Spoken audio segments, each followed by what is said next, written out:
Hello, my name is Ray Hughes and I'm an interviewer for the Veterans History Project out of Washington, D.C. and conducted by the Cincinnati Hamilton County Public Library located here in Cincinnati, Ohio. Today's date is the 27th of July 2016, a Wednesday, and today we have the honor and privilege of interviewing a friend of mine, Ralph Walter Meckstroth II. The second. And what do you prefer to be called? Ralph or Or Meck. Meck? Meck or Ralph. Okay. Just about everybody calls me Ralph now, but Okay. up till I came here, it was Meck. Meck, okay. Well, I'll call you Meck. How's that? Okay, that's Yeah, fine. Yeah. Meck, if we could, we'll start with a little biographical information about where you were born and the date of your birth. Okay, I was born in Cincinnati, Ohio, 3/5/26, 25th. 25th. Uh, Yeah, that's right, isn't it? March the 5th, 25th. No, March the 5th. right? Yeah, What year? 20. March the 5th, 1928. No, not 28, 25. 1925. Yeah. Oh, okay. Boy, I- that's terrible. I wrote down 1928 before. Thank you for correcting that. No, thank me for getting it right. Mac, where were you living when you were born? In Westwood, I was born at Bethesda Hospital. My mom and dad lived in Westwood, Yeah, what was your address? 2857 Ratterman Avenue. I see. And what schools did you go to as a child? I went to Westwood School, Was that grade school? grade school, Uh-huh. and kindergarten through 6th grade, and then to Western Hills High School, I see. 7th, 8th, and And then on through senior, 12th grade. 12th grade. You graduated from high school? Yeah, oh yes. And what year did you graduate? Well, 4 years from 1943? 44, 40, 46 I have graduated. No, 45. 45 I graduated. 1945. 5. Okay. I went in a little early because I got my draft card. They were going to draft me. And I didn't want to be drafted into the Army. So I went and talked to the Navy. And they said, well, we'd love to have you in the regular Navy, but we'll have to take you a day or two right out of graduation. So 3 days after I graduated, I was on a bus to, I see. And that would have been in the month of June then? yes. Yeah. Okay. Yeah, we all graduated in June in those days. What was your father? Your father's name, of course, was Ralph also. Ralph W. And Meckstroth. your mother's name? Anna Meckstroth. And her maiden name? Huh? Oh, my maiden name was Vonderhaar. Vonderhaar. Okay. And did you have any brothers and sisters? I had 2 brothers, both younger. And what were their names? One was 5 years younger. That was Jack, or John Meckstroth. He was an attorney till he got in trouble. Damn attorneys. And then I had another brother that was 3 years younger than him, who was Thomas. Thomas Meckstroth. What church did you go to, Meck? Well, starting out, I went to the Presbyterian church with my father. My mother was Catholic, and there was always a little tension there.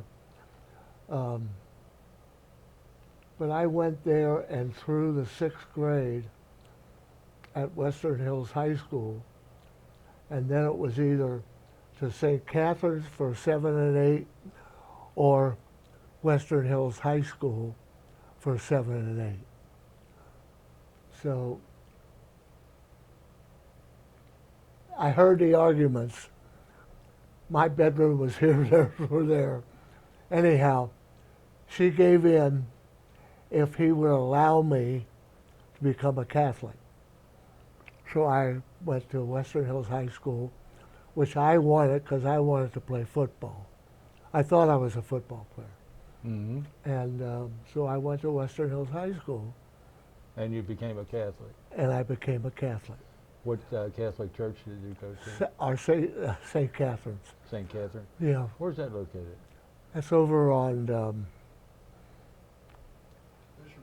Fisher Place and Wonder. Fisher Place and Wonder Avenue. I see. So you graduate from high school, and what year did you graduate from high school?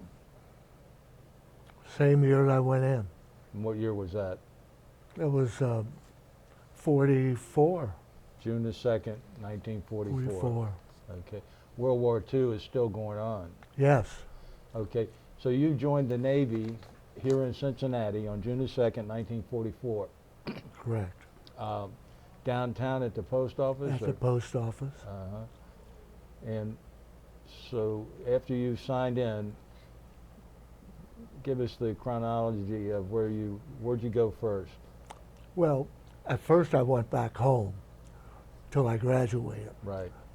But then 3 days later, I went with my little duffel bag. My mother would go down because she had given up that she wasn't happy I was joining, but this was our country, you know. Right. We preached a lot to her because she was German, I mean very German. But so she gave in, and on that date, I left the Greyhound bus station, or the bus picked us up. There was 22 of us, picked us up at the post office. And we all had our little, and we all went to, into the Navy, to Bainbridge, Maryland. Oh, you went to Bainbridge, Maryland? Went to Bainbridge, Maryland. And that's where you had basic training? That's where I had basic training. How long was basic training? 6 weeks. Then we got 3 weeks vacation or leave. And I was supposed to go to Norfolk, but because in those days of my build, they thought I was kind of a fighter, kind of argumentative, shall we say. They sent me to Brooklyn Navy Yard. Brooklyn Navy Yard? Right. They wanted me to be boot camp. They wanted me to be a shore patrol. Like a what? Shore patrol. Oh, shore patrol. They wanted me to be in the shore patrol. SP, yeah. So I went through that. Then they sent me to Norfolk and put me on, God, what was the name of that ship? It was a troop carrier. Was that the Norway? Yeah, no, it wasn't the Norway then. This was like a transport ship that was going to take me down through the canal and over and get my permanent ship was the Norway. I see. Did at you, San Diego. and did you take that trip on the ship? Yes. Troop carrier? What happened to your training as a shore patrolman? I was a shore patrolman when needed. I had training, and it got me first class seaman right away. Wow. So it was beneficial and yet not. So you take a trip on board the troop carrier and you go through the Panama Canal. Yeah. You remember anything about that trip? Yeah. Everybody had to work just like a regular day. They didn't get any special privileges. They chipped paint just like any other day. And my duty was usually just to watch over, and a shore patrolman was kind of on duty all the time on a ship like that, because we had, God, Shore patrolman, for the people who might be watching this, is like he's a policeman, yeah, you know, keep law and order, so to speak. and you'd be assigned meal times to make sure everything was in order and going and moving, and if any fights blew out, you were there. You had to be there. And I don't know, it wasn't bad, but it wasn't any fun. Did you have any trouble going through the canal? No, none. None. No. It was slow, but we didn't have any trouble. So after you go through the canal, where did the troop carrier land at? They took us on up to San Diego, and that's where I got my permanent ship. I see. And your permanent ship, is the USS Norway. Norway. Norway. It's ATA 48. Right. Now, what does ATA mean? I don't know. Is, It's attack. attack, transport, amphibious, attack, transport, amphibious. Amphibious, right. Now, what does that ship do then? What does that mean? Attack, transport, amphibious. Well, get soldiers, Marines mainly, to where the battle is going on and where they'll be used, or backups or whatever. Now, while you're on board that ship, were you there in the capacity of a shore patrolman, or did you have other duties? No, I had other duties. I was in a regular platoon, and no, I had regular duties, but if there was special things happening, you get your name called and you report it. What were some of your patrol? Regular duties? Regular duty was getting the right men lined up in the right directions, the right platoons, and everything. So it wasn't a big deal. Yeah. Wasn't a big deal, because in those days everybody was anxious. They weren't like they became later in Vietnam and this and that. We were ready. We wanted to be there. Yeah. Everybody wanted to be there. Yeah. Do you recall the name of the commander of the ship? No. Any of you recall the names of any of your buddies on board? Well, yeah. McGinnis, he was from Brooklyn. McGinnis,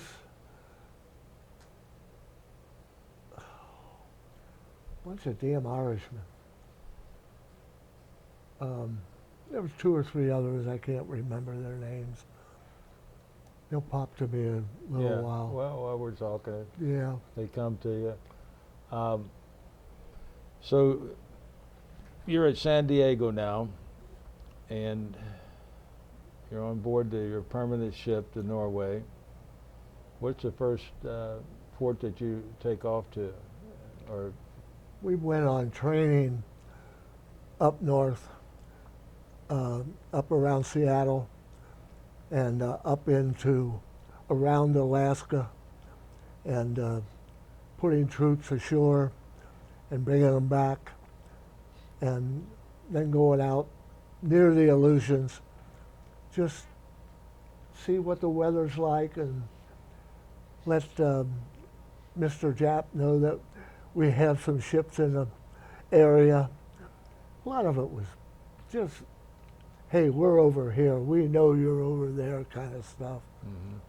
But and most of the fighting in the Aleutians was over by then, I think. oh yeah. Yeah.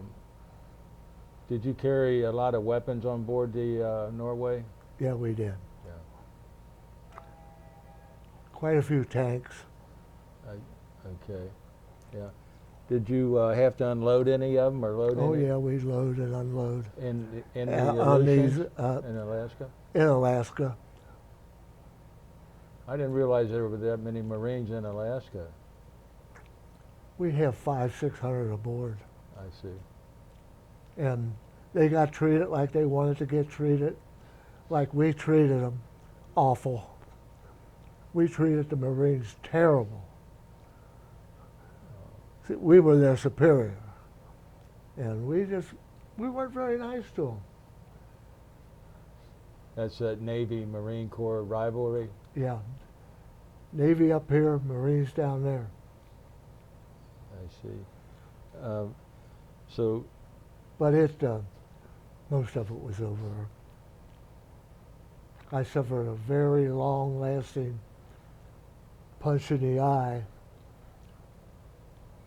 in the Aleutians, ashore, where a Marine just popped the hell out of me. Never found out who he was. oh, is that right? I never tried, Oh, okay. because I deserved it. I see. So, When you know that you're doing wrong, you get away from it and shut up. right. Yes. And it's over then. This wasn't over for a long time. I went to the pharmacist's mate the next morning, and that sucker's way out. And he looked at it and he says, "Oh." I said, "Yeah, you got something for that?" He says, "Well, the only thing I can tell you, Mac, you should have ducked." Nice guy. Truthful, though. Yeah. So, But no, I spent a lot of time in working with Shore Patrol and bringing dead men back or to the headquarters, picking them up on the field, and things like that. where was that at? That was at the Aleutians. No. That was after. Let's go chronologically. From after the Aleutians, where did you go? Yeah. Then I went to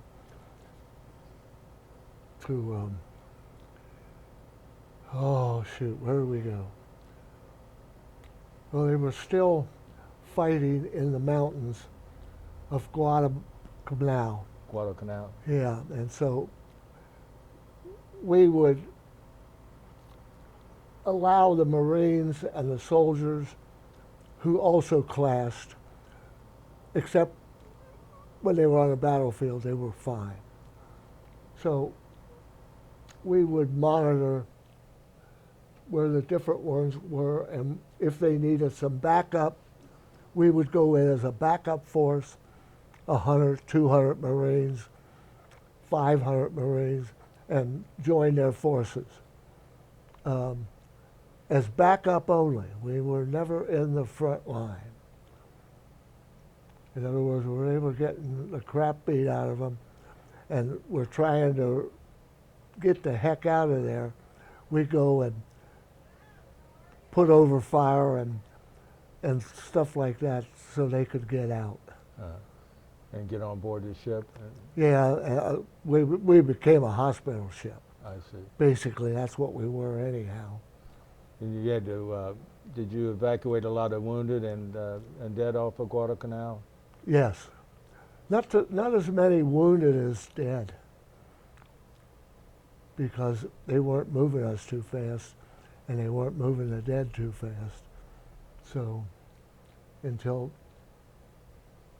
ships would come and pick up the dead. And How did you care for the dead while they were on board? they had like a morgue, like an area where they were taken care of and got ready for a funeral. Right. Did you conduct any at sea funerals? No, not really. No, we were more just kind of back up here and give them extra forces if they needed it, and that type of thing. We weren't what you call big time fighters or anything. We were just there to, Well, you're part of the whole group, though. yeah, oh yeah, we were a group. We had assignments that taken care of the Army and the Marines. You had a lot of Army men there in those days Mostly fighting Army. fighting on those islands. Right, mostly yeah. Army. Um, Yeah, only thing we did basically was when they really got in serious problem, we had backup forces, and that was to take care of the ships, that was taking care of the wounded and the dead, and so that's why we would go in and out from time to time. But what other islands did you go to besides Guadalcanal, for example? well, we got back to Pearl a couple of times, but I can't think of any other right now. I should have looked all this up, but I don't have any of that stuff with me. Did you have any occasion around Iwo Jima or Okinawa? We were around Okinawa, and we go in and out and maybe pick up 50 wounded or something like that, where they didn't have any more capacity, or we'd go so far and there would be so many wounded, but we wouldn't go all the way in. I mean, we'd be 50, 60 miles out, and they'd bring out the wounded to us. Are they bringing those out on like landing craft? Landing crafts, LCI? ICIs, Yeah. trying to help every one of the poor devils. And if you ever, well, you probably saw a lot of men killed, but No, I didn't. No. it's no fun. No. It ruins your life. I'm going to cry now. No. No, that's all right. Yeah. So you were like a hospital ship in some respects too. Yeah, oh yeah. You kind of turn into a lot of things. Mm-hmm. I mean, you had a lot of priests and ministers aboard, you know, and just people that cared and wanted to help and do things. It wasn't fun. It was serious, serious. Because they were all your age or younger. It was no fun. I'm trying to think of some other campaigns there. Iwo Jima. Well, Iwo Jima was one. I don't, like I say, most of it I forget because you didn't want to remember. You didn't, you know. There were a couple of guys that I met later in life at some of our get-togethers that we had years later. We'd meet in California or we'd meet in Norfolk or something like that. Yeah. I was going to those up to about 5 years ago, and then my wife had been very sick, and it was no fun going without her, and it was no fun going with her anymore. So Initially, I forgot to ask you a question. Do you recall December the 7th, 1941, when the Japanese attacked Pearl Harbor? yes, I do. Where were you, and how did you become? It was a Sunday, and we always had a habit on Sundays going to Mass, and by that time I was going to Mass. My dad wasn't, but the rest of the family was. He'd take us and pick us up. And then we'd always go down to Indiana to some place to eat, and normally a chicken place down around Lawrenceburg. Right. And on the way home, my dad had a radio, but we never played it that much because my mom and dad were both very musical, and they'd sing.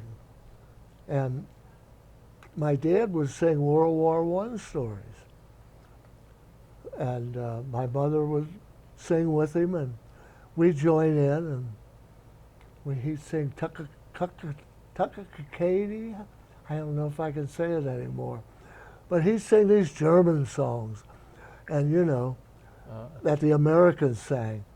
So that was our Sunday. We got home, a neighbor ran out, told my dad.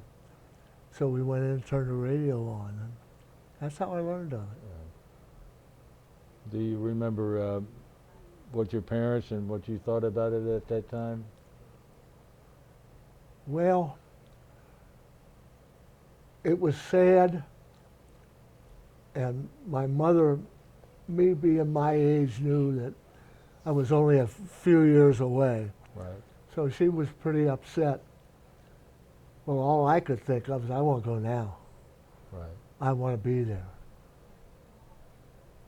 So, and at Western Hills High School, when we got there, already they were thinking of the PTs and all the things we were going to have to learn. Yeah. And we would have to get ourselves ready. Do you recall when the atomic bomb was dropped on Japan? Yes, I do. Where were you when that happened?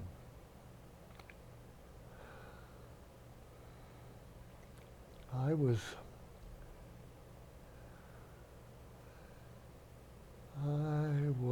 in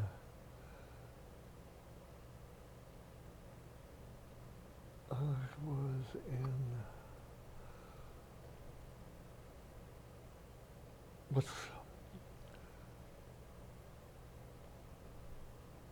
Daytona? No, I was on shore at in the Pacific. Was I on the Pacific? Yeah, I was. No. I was still in high school. No, you were in the Navy because that happened in 1945. Oh yeah, okay. I was. The atomic bomb was dropped. Yeah. That. Now you're asking me about the atomic bomb. Yeah, that was August 6, 1945. 1945. Yeah, I was already in. Right. So I was aboard ship. I guess I was on the Norway. I'm not sure. I know I was not on land. Well, what were your thoughts about that? When did you know it was an atomic bomb? I guess I should have asked. Yeah, well, they told us or gave us a hint that it was the thing that was going to end the war, and that's all we heard from our skipper. You'll be home in a couple of months. You'll be home in a couple of months. We weren't. That's another time they lied. So, if you weren't home after they dropped the atomic bomb, what did they do with you? Where'd you go? Went on a small APD, which was a knockdown destroyer, mainly to chase down mines and things of that nature. And that happened pretty quickly afterwards. We were still in duty, with a promise of very soon we'd go home. But we were still out chasing mines. We went to the China Sea and cleared a lot of mines and things like that. In the harbors? In the harbors. How did you clear the mines? What did you use to clear the mines? Mine nets and things that we drug along the water behind us, and Marines going ashore and up and around to see if there were any Japs still left that were fighting, and there were. Oh yeah. And but then we came home and came back to Pearl.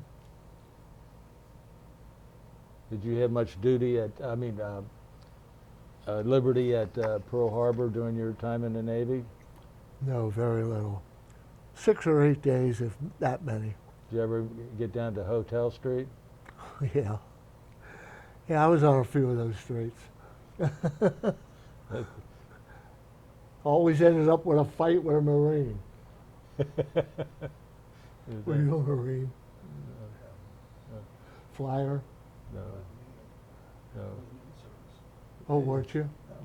no.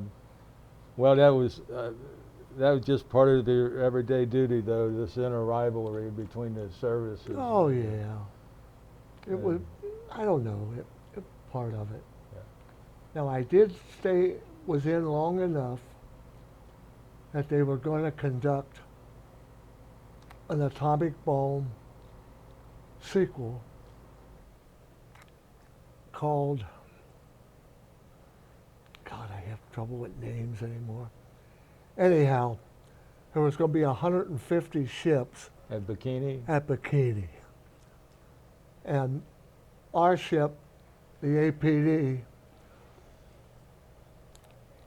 we had hogs, chickens, and things like that all aboard.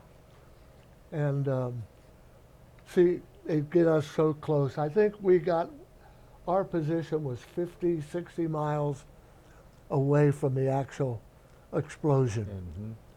Mm-hmm. And it was not going to hurt nobody. Right. Nobody's going to get hurt but the damn animals. And we're just going to take them back and see how they're affected, you know. Well, nothing happened. We all came back. Then all of a sudden we heard of some of them earlier that were coming down with symptoms. And they were putting them in the hospital and checking them and things like that. Well, I was 35 years old, and one Christmas time, my one testicle got that big. And I went to my doctor, Lee McHenry, who I had all knew through school and everything. And they sent me to get tested. Well, I had cancer of one of my testicles. So they went and gave me 32 cobalt treatments. Okay, you're cured. Believe me, the cobalt, yeah, was terrible because I'd get it 3 mornings a week. At 9 o'clock, they'd send me home, and I wouldn't go back to work till the next day that I wasn't tested. Okay, well, I got over that. That was caused from the radiation. That was caused from the bomb. Did you ever get any compensation or benefits? Well, that's where my story's going. Good. Yeah. So I had that testicle taken off, and I had nothing but bowel problems, you name it, bowel, shit, you name it. I was always having problems. And they sent me to VA. We can't do anything for you. You know, we'll test you, come every couple of months. You know. So all of a sudden, people on my ship that had gotten out before me or after me, we start having meetings because different guys were getting the same thing. So they would have cancer of this or cancer of that, a lot of testicles. And you're all young men at 35. Yeah, well, I was a lot younger than 35 when I got that, when I was aboard that ship. Yes. So, yeah, very young.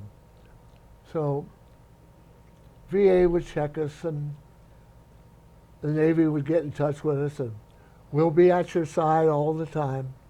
We'll be there. Yeah, sure they were. Another lie. Another lie. So after about 10 years, we got some lawyers together. and we all donated money. And we found out they were going to do something for us, and we would be compensated. Never were. Very seldom ever heard from them. Once in a while we get a letter. Say, we're still looking into this, and, you know, we love you, we're behind you, you served our country. I got all those letters. But didn't get anything out of it. I was fortunate enough. I was able to work. I suffered with the bowels and that kind of things, which I still do, very much so. In fact, that's where I go tomorrow morning for some more tests. And not from the VA, don't hear from them. I go on my own. That's a real. It's been an Tragic. expense, but It's a real tragic thing, though. oh yeah. Last count I heard, and I haven't been to a U.S. Begor. U.S. what? Begor. That was the last ship I was on. B-E. GOR. B-E-T-O-R. G- That was. Yeah. B-E. GOR. Yeah, that was the APD. Yeah. Good. So, you know, we started having meetings. At first, we'd have them on the West Coast. We didn't get too many guys. Then we have one in Chicago, and we get more. Till the end, then we started having them on the East Coast, or West Coast. Anyhow, we built up that we would have over 100 come. And that was pretty good. And then we get a roll call. We would send letters to these guys or their wives if they had already died. Because originally there was 180 aboard that got cancer out of about 300. And like I say, the Navy, all the things that we could do as an organization, we tried to do. We had a lot of guys die, their wives, and they got nothing extra for that. Nothing. That's why these interviews are so important. This is a part of American history that Doesn't get told. that doesn't get told about the effects of the atomic bomb on you guys. They were, Yeah. for all intents and purposes, like the chickens and the hogs you had. Yeah, that's all we were. And we even cleaned up after the hogs. It, like I say, it was an experience that I, Did you see the actual blast from your position? no, we did not. You were over the horizon at It was 50 over or, the horizon. at 50 or 60 miles out. It was at least 60. Hmm. And So after that atomic explosion there, test. where did you fellas go then? Where did you port next? Where did we what? What port did you go to next? Oh, then they just took us back to San Diego and we flew home. We were out of the Navy by that time. Is that right? No, we weren't. No, a lot of them were out. I was out. No, I wasn't. No, I was about to get out. Yeah, it was close. Mm-hmm. Yeah, I was about to get out. And Yeah, so we just went back to our ship or duty that we had you stayed on the Begor? on the Begor. Yeah, Begor. Begor. Spell that again for me. Begor. Begor. Okay, so you stayed aboard that ship then for. Yeah, when I got on that ship, it was brand new. It was right out of Navy Yards up in New England. And we brought that around through the Guadalcanal. Through the Panama Canal? Panama. That's after you get off the Norway then. Yeah. Yeah. So did you go back to San Diego after the atomic blast? Yes. And Yeah, we were only out there to be guinea pigs. yeah. That's what we used to call ourselves. We'd go get drunk and call ourselves all kinds of foul names. Yeah. Were you discharged there at San Diego? No. They sent us to San Francisco by bus. And there we got on a train, and three or four of the guys, I said, you guys aren't going home. They were all from New York. I said, you're coming to my house for a while. Oh, well, that's okay. There are a lot of women around. I said, well, my wife's in college, my girlfriend's in college, so I think I'll get you some date with sorority girls. So we had that fun. What? They were all a little too fast for the girls my wife fixed up for them. What college was your girlfriend uh, going to? My wife, Yes. she was going to my UC. UC. Yeah. And what was her name? Alberta Cook. Alberta Cook. K-O-C-H. Yep. Good German name. Yes. When did you meet her? My wife, Yes. I was a junior in high school and she was a sophomore. Oh, I see. We started going together, and I don't know. I think we pretty well decided then that was it. You wrote to each other while you were in the service? Oh yeah. She dated now. I pretty well stayed away from dating. I see. And when you got home then, when did you get married? Well, she was at UC. I had the GI Bill to go to Miami, and plus George Blackburn, who had coached me at Western Hills High School, was then at Miami. Not Blackburn. Yeah, Blackburn was there, but he was under, Sid Gilman. So I went up there, and I guess I went to two-a-days and this and that when I got up there. And he came and visited me one night, Blackburn did. And he says, Ralph, you're not going to make it up here. He says, you were a hell of a ball player in high school, but he says, you're not going to make it up here. He says, first of all, you're not fast enough. Second of all, you've gotten too heavy for a position we're interested in. And so I said, well, it's just as well. I really don't have it in my heart anymore. So I went on and spent 2 years there, and then transferred to UC and graduated from UC. I see. And what did you major in? American history. Ah, sehr gut, yeah. So, do you get married then? Well, yes, yes. We got married very shortly after that, within 6 months. You remember the date? Date, February 12th. What year? Oh, shit. You got married on Lincoln's birthday, February the 12th. Yeah. I would say it's probably, what, about 1948? No, it was before that.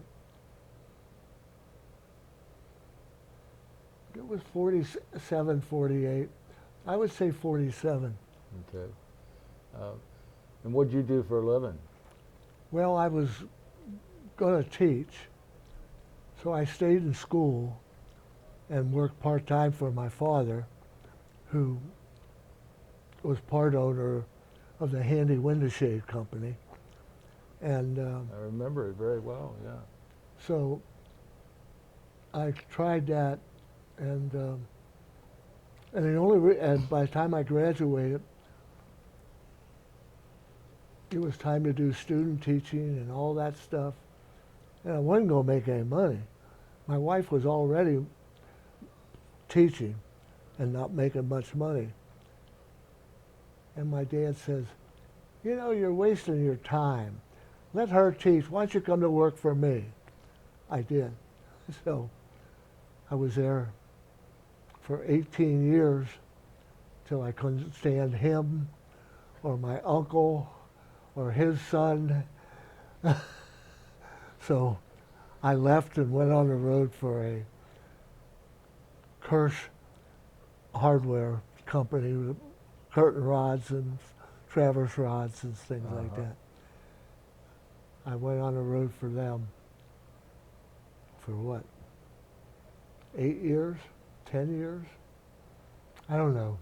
8 years. Because I was approved for their money for retirement. And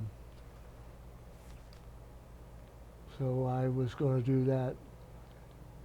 And in between that time, my oldest uncle, who was really the boss, retired. His oldest son took over. His second son took over, the two of them. One worked up here and one worked down here. And yet they were always at each other. And it turned out, in that time then, my dad retires at 66 on his birthday. So I said, well, I can't work here now. So I started talking to different reps, and they said, got a job for you. So I went to work for the Kirsch Company.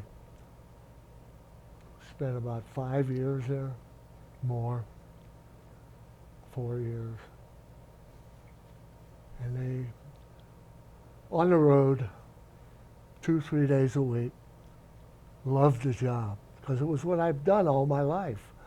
Worked, you know, in interior window coverings, and from a first-class company, too.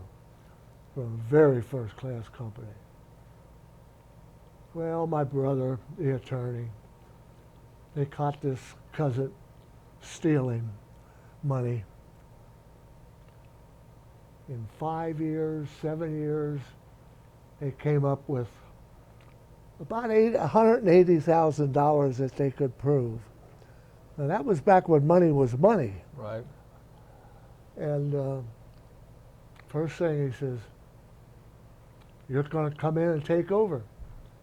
I said, well, you mean Art Senior's gone. Art Junior's going to be gone. And Howard is going to stay, and your Uncle George is going to stay. And I said, no, thank you. First of all, I can't afford what the stock's going to cost. Oh, well, we'll get that for you. I says, you will? I says, from where? He says, well, we're going to go to Mom, and she'll finance you. I says, no, she won't. I said, she hates Handy Window Shade as much as I do. And which was typical in those days. These small businesses, I mean, they were just rough. I mean, they would go to work on Saturday and work till noon. The front door would get locked, but all the Meckstroths would go back that played pinochle and play pinochle till 5 o'clock and drink beer. And I mean, that was their life. He left every morning, my dad did, at 6. He always worked till 6 or 7 at night. And in the early days, we had, and we still have it, I think, They clean window shades, Venetian blinds. Hell, that's how he made extra money when he first came in the company. So it was, you know, no, I'm not doing it. Well, they finally talked me into it. So I went to my mother and I asked her if she would loan me some money. She says, I will not. I says, but Jack says you would. Jack's wrong. That was my younger brother. Well, she says, I won't. So Jack comes and he says, your house is paid for, isn't it? I said, yeah, I've been very fortunate. I had a house, I guess was worth about $275,000. Then I had paid it off by cleaning window shades and Venetian blinds and working all day. You know, that kind of crap. Well, I got the money together and went back. And everybody knew the stuff was going to fly because they knew I couldn't get along with these other people. I wouldn't even try. And the first one I went to was my Uncle George. And he was up in his 80s and late 70s. He's crying when I'm coming up to him. I know what you're going to do to me. You never did like me. And they'll, oh, God. George, I'm sorry, but this is the only way this company's going to survive. He walked out. I gave him a nice bonus and everything. Anyhow, then I had to go to Howard, and he says, you don't have to say a thing to me. I'm already gone. He says, I'm working for Boop Rodenberg down at Cincinnati Window Shade. And he says, that's who I'm going to work for, Bud and Boop. You knew Boop. That's it. He was here. He was a character. Yeah. Nice guy, but a character. Anyhow, he was gone that day. He packed up his stuff and was gone. So all of a sudden, I'm without two pretty important people in the company. So we put it together and lasted, and we tripled the business in 6 or 8 months. Everybody felt freer, better off. Now you got to remember, it was 26 women working there. And 22 of them were black. So it was an experience. And then plus that, we had $190,000 in back payments, accounts receivable. Oh, this will be easy. I'll just go up to the bank and we'll get a loan on it, this and that. Hell, my dad, and they always did work with Fifth Third. I mean, you know, come on. Was it Fifth Third? I don't know. Anyhow, I went up to him. Well, we'll loan you, but it's going to cost you, and it's not going to be easy. And I said, well, I can't afford what you're going to charge me, and this and that. They said, well, a brand new owner coming in, and this and that, and he's got a debt on his hands. No, it's going to be this amount, and you're going to have to kick it because we're not going to go out and collect it for you. Okay. An old friend of mine from high school, red, buffalo, bingo, big heavy set guy, rode miniature cars down in Lawrenceburg. Good friend. He says, oh, I know what we'll do, Ralph. I'll come to work for you. He says, I've done a lot of collecting work. And he says, if you go with me, and we'll do most of it after hours. He says, we'll get 70, 80% of that. I said, of $190,000? I said, if we get 100,000, I'm out of the soup. Well, we started. He carried a gun. He wanted me to. I said I would not. And took a little over 12 months, and we collected 87,000 of it. We get in the car, we call and say, so-and-so, nobody's home. Well, my husband will be home later, but he don't have any money. Everything I heard under the sun. And a lot of it was in old West End, 3rd floor up. You get that smell all the way up, and now, you know the rest. Anyhow, we worked hard. And then we went back to work during the day. I taught him how to cut window shades and how to manage a Venetian blind shop. So it worked out. We hired a couple of, well, the best, I don't say it was the best thing we did, but it was a good thing. When I went up to UC, and I knew a couple of the professors, and I said, what about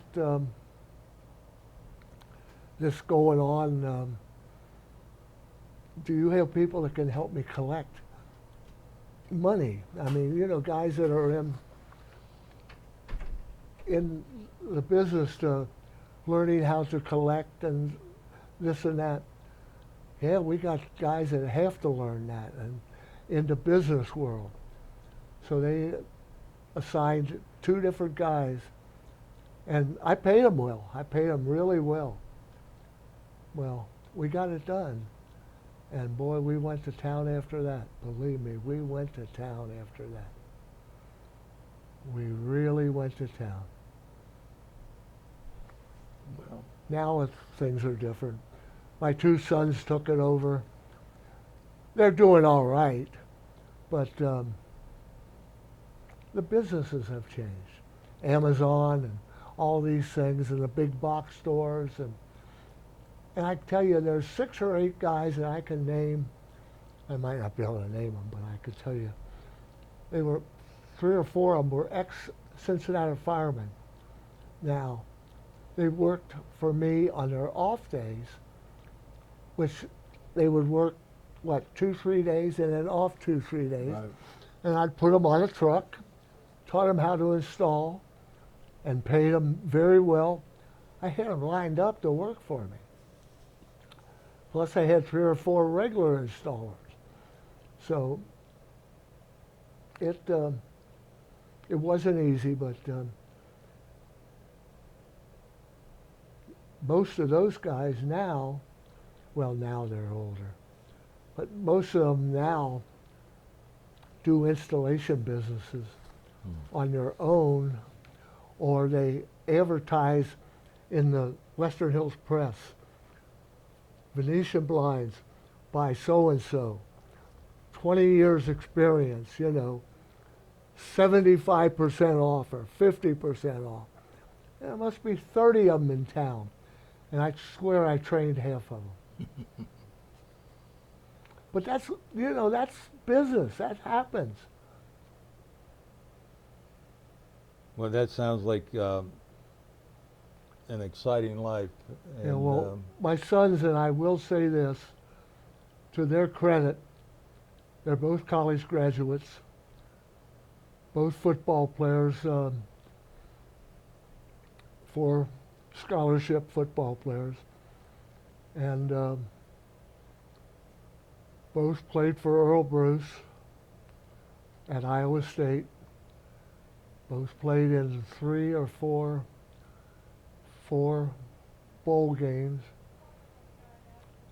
One had to quit in his sophomore year because he got such a severe back problem.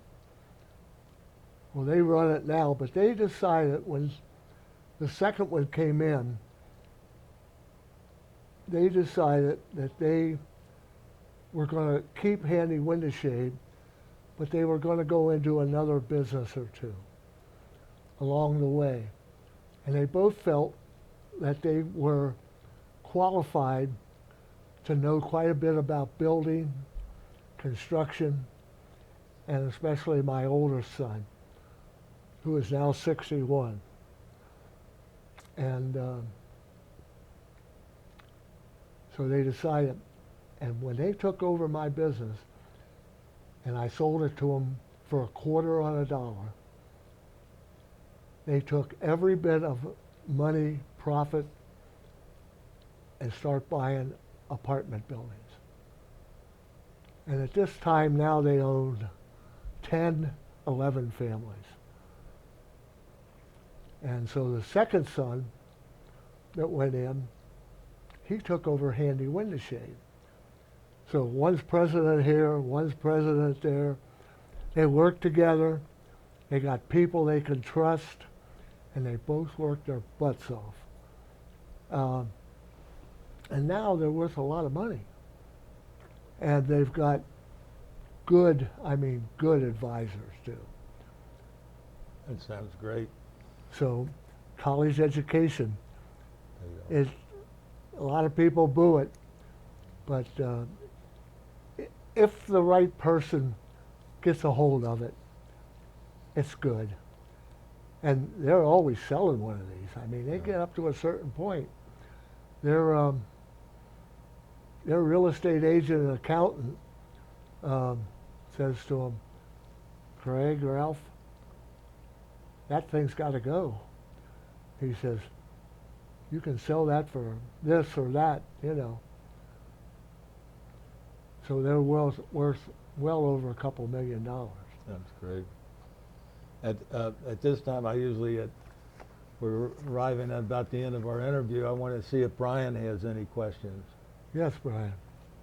You mentioned your mom was German. Do you mean she was actually from Germany, or how far back is the German on her side? She came over on the pickle boat, we used to call it. And she came over with a mother, no father, and 4 children. 2 boys were the oldest, and then the rest were girls. And they were all young when they came over. And she met somebody on the pickle boat that she married on the pickle boat. And the funniest thing about it all is she had a different name than Vonderhaar on the boat. Not her name. I don't remember her maiden name. But she had a different married name on the pickle boat. And when she got to the United States, it became something different again. So, and he had property over here. And he also had 2 other children over here. So it was all get the hell out of there for some reason or another. And this was before Hitler, though. This was, God, it was before World War II. Yeah, before World War I. Right. Before World War I. So how did they end up in Cincinnati, your mom and her family? He had property here. Oh, the guy did. The guy did. And they moved into one of his properties. And how did your parents meet? Well, she went to school, Catholic. What did they call the school where they, at the 8th grade, they sent them to to a Catholic school? They got a special. No. This was just for 2 years. Elementary? No, 2 years and girls only, downtown, ex-commercial. And that's how she got to be a secretary. And she went to what's the insurance company? Big one downtown. Western Southern. Western Southern, they hired her. He used to do a lot of work, my father, at Western Southern for Handy Window Shade. And in those days, if you got married, you got fired. No women were allowed to be married to anybody that had any connection with Western Southern. So she was 20, 21, whatever. Anyhow, that's how that happened. I never found that out till years and years later. Well, I'm just curious with World War II. What was her feelings about World War II and fighting the Germans and all Oh, that? well, she hated them. And that's when I'd go, Heil Hitler, Anna, and then run. And I'd run. You had mentioned that. Why were you doing that? You were just when she would make you mad about something? Oh, yeah, it's get me pissed off. Yeah. I was very volatile. I mean, But you're a better football player. I was a little meaner. Well, you mentioned getting punched by the Marine. Where were you? In a bar You drinking. were just at a bar. Did you? Yeah. I guess you said something he didn't like. Well, in that bar, I went at least once or twice a week. And there was one lady there that I always went with. Well, this particular night, I guess, wasn't my night. She was with him. And I went over and started mouthing off and that type of stuff that I did well. And he stood up and he popped me, baby. And so all the sailors come over and all the Marines come over. And then somebody yells, "Shore Patrol, Shore Patrol." We got the hell out of there. Here I am, Shore Patrol. How was it? How long was it before your eye was you could? We got back to the States and it was still a little dark. Did you happen to do any leave in the Philippines when you were? No, no, no. No, there was too much going on all around the Pacific when I was there. Did you get off the boat much when you were in the Pacific though? I mean, how? Well, a few, but not very much, no. There was too much going on. There was too many islands, too many people are fighting back. When we went on an island, we were to fight or free some Americans. And you were talking about Bikini Island, and I was wondering, I know you didn't see it, but could you hear anything? We heard the explosion, but that's all we heard. 'Cause we weren't firing on it. They were just exploding a bomb, that's all. Right. Did you free any POWs? Heard about them, saw them, but never was close enough to say we freed them. Our boys would keep them separate. Did Co- you, Go ahead. did you ever have any big brass come through? Did you see any big shot guys? Or? Yeah, we had quite a bit of that. Quite a bit of admirals and generals and things like that. Any of them come to mind? Any in particular? No. No. Did they ever provide you any entertainment? Oh, we got plenty of entertainment when things were really tight sometimes. I mean, you know, some of these singers and Hollywood people, we would see them. I mean, they weren't, I didn't see Bob Hope. I didn't see people like that, but good entertainment. I mean, funny people. Comedians. And profane, I mean, as dirty as you could get. What the hell? We all were a little of age.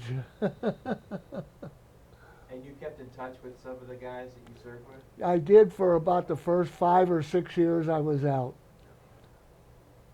And in fact, just recently, I got a phone call from Bob McGinnis, and he told me that his voice was almost gone. He was one that suffered like I did, but his suffered more up in his throat and chest and that. And he said they retired him where he worked, and he said he had a good pension. He wasn't unhappy. He said the only thing they did to me, they stopped me from drinking. And when you stop an Irishman from drinking, man, you done closed him up. Because we used to drink scotch together, he and I did. And he asked me then, he says, "What are you drinking?" I says, "The creamer." He says, "You drink Irish creamer?" And I said, "Yeah."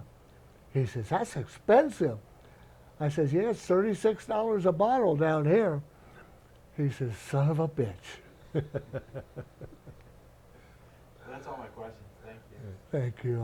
Well, I'm enjoying this more than you guys are. No, you're not. Well, Thank you. at this time, I want to thank you for this interview, and I also want to thank you for your service to our country. I want to thank you for your service. Thank you, sir.